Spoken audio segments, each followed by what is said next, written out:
မရေကျေးဇူးပါလို့ Hello မင်္ဂလာပါမောင်လေး Okay မောင်လေးနောက်မှတွေ့ကြမယ် Okay အားလုံးပဲမင်္ဂလာပါခင်ဗျာဒီပွဲကတော့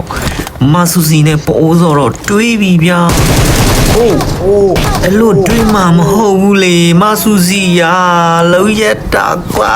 အဲ့မဟောင်းရီနတ်သမီးဆူစီဟောင်းရီ ဟောလိုက်တာရောက်ရေ Oh wow!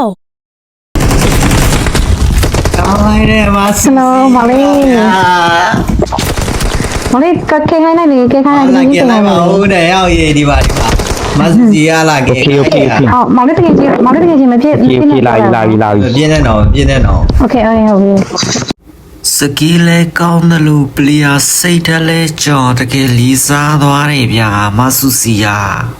ကဲကျွန်တော်လည်းအပါမခေါ်ဘူးဗျာကျွန်တော်တက်လွတ်ပေးတာဆိုတော့ကျေးဇူးတင်စကားတော့ပြောလိုက်ဦးမယ်ဗျာ ကျေးဇူးပါမရေကျေးဇူးပါလို့ Hello မင်္ဂလာပါမောင်လေး Okay မောင်လေးနောက်မှတွေ့ကြမယ် Okay အားပေးနေနော်ကျေးဇူးပါလို့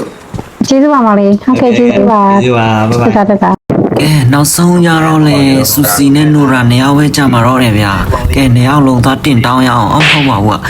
နေရာလုံးကိုကျွန်တော်တို့ကြက်သားတောင်းစားရမယ်ဗျာ မတို့ရမောင်လေးတို့ကြက်သားပေးပါဦးမ